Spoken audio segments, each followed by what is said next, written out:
Hello बच्चों, so the question is among the given complex the total number of paramagnetic compound is okay. So हमारे पास ये complex है और इसमें हमें बताना है पैरामैग्नेटिक कंपाउंड कौन सा है। तो बेटा पैरामैग्नेटिक के लिए we have to see for paramagnetic compound we have to see only unpaired electron. Unpaired electron अगर एक भी है तो कंपाउंड पैरामैग्नेटिक होगा, अदरवाइज वो डायमैग्नेटिक होगा। तो चलिए शुरू करते हैं NiCO4 से। तो NiCO4 पर कोई चार्ज नहीं है तो निकल जो है 28 एटॉमिक नंबर में रहेगा और 4s2 3d8 एटॉम इसकी इलेक्ट्रॉनिक कन्फिग्रेशन आएगी। अब as CO is a strong field ligand, CO अगर कोई स्ट्रॉन्ग फील्ड लिगेंड है तो वो क्या करता है बेटा, पेयरिंग करा देता है। ठीक है, तो जो 8 इलेक्ट्रॉन रहेंगे वो D के अंदर पेयरिंग में रहेंगे और पेयरिंग में जब 8 इलेक्ट्रॉन रहेंगे तो कोई भी अनपेयर्ड नहीं आएगा। तो यहाँ पर हम देखेंगे नंबर ऑफ अनपेयर्ड इलेक्ट्रॉन कितना आया, 0 आ गया। ठीक है, चलिए नेक्स्ट में देखते हैं। तो ये पैरामैग्नेटिक नहीं हुआ। ठीक है, चलिए नेक्स्ट कंपाउंड में देखते हैं NiCl4 2-।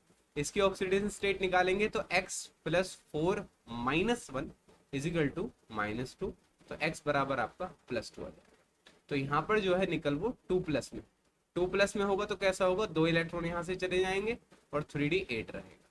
अब Cl जो है एक weak field ligand, weak field ligand का क्या मतलब है कि वो पेयरिंग जो है नहीं कराएगा। तो 1 2 3 4 और पेयरिंग नहीं होगी तो 1 2 3 4 5 6 7 8 इस तरीके से इसके इलेक्ट्रॉन रहेंगे और यहाँ पर 2 अनपेयर्ड इलेक्ट्रॉन हो जाएंगे।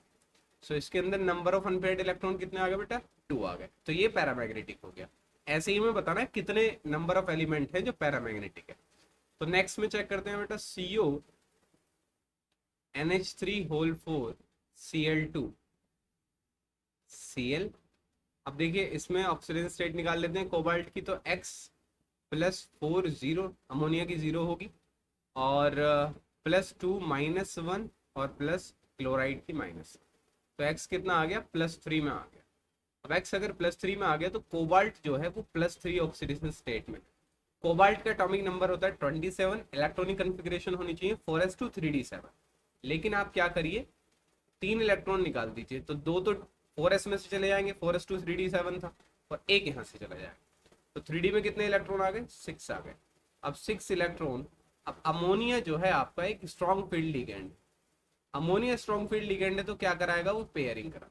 अगर एक भी स्ट्रॉन्ग फील्ड लिगेंड है तो पेयरिंग हो जाती है बेटा, है ना। जैसे क्लोरा, इसमें क्लोरीन वीक है और ये स्ट्रॉन्ग है, तो अगर आपका कोई एक से ज्यादा लिगेंड्स हैं कंपाउंड के अंदर और एक भी आपका स्ट्रॉन्ग है तो पेयरिंग हो जाएगी। सो यहाँ पर क्या आ गया, नंबर ऑफ अनपेयर्ड इलेक्ट्रॉन 0 आ गया। ठीक है, चलिए अब हम चेक करते हैं नेक्स्ट कंपाउंड के अंदर। नेक्स्ट है हमारा Na3CO F6 और यहाँ पर हम लोग ऑक्सीजन स्टेट निकाले तो 3 + 1 + x 6 - 1 = 0। x क्या आ जाएगा आपका, +3 आ जाएगा। तो कोबाल्ट यहाँ पर भी +3 में है। ठीक है, तो 4s0 3d6 आएगा। लेकिन इस बार क्या है, पेयरिंग नहीं होगी क्योंकि फ्लोरीन जो है एक वीक फील्ड लिगेंड है, स्ट्रॉन्ग फील्ड लिगेंड जो है वो नहीं। तो 6 इलेक्ट्रॉन 1 2 3 4 5 6। तो यहाँ पर क्या आ गया आपका, नंबर ऑफ अनपेयर्ड इलेक्ट्रॉन कितने आ गए बेटा, 4 आ गए। ठीक है, तो चलिए अब हमें जो है Na2O2 तो ये जो है एक पेरोक्साइड आयन है। ठीक है, पेरोक्साइड में क्या रहता है कि O2 जो है 2 माइनस में रहता है। तो O2 2 माइनस के अंदर E1 इलेक्ट्रॉन है, 18 इलेक्ट्रॉन है, A2 जो 16 और 2 18 इलेक्ट्रॉन है। तो यहाँ पर नंबर ऑफ अनपेयर्ड इलेक्ट्रॉन 0 हो जाएंगे। और अगर हम CsO2 में देखें तो एक सुपर ऑक्साइड आयन जिसके अंदर O2 माइनस रहता है, तो यहाँ पर 17 इलेक्ट्रॉन रहते हैं और नंबर ऑफ अनपेयर्ड इलेक्ट्रॉन 1 आ जाएगा। तो हैंस जो total number of paramagnetic compound आएंगे वो आएंगे जिनके अंदर अनपेयर्ड इलेक्ट्रॉन है। तो ये इसमें है 2 इलेक्ट्रॉन, यहाँ पर है 2 इलेक्ट्रॉन, यहाँ पर है 1 electron. So hence 3 compound are paramagnetic और 3 कंपाउंड के अंदर क्या है, नंबर ऑफ अनपेयर्ड इलेक्ट्रॉन 0 है, तो 3 आर डायमैग्नेटिक।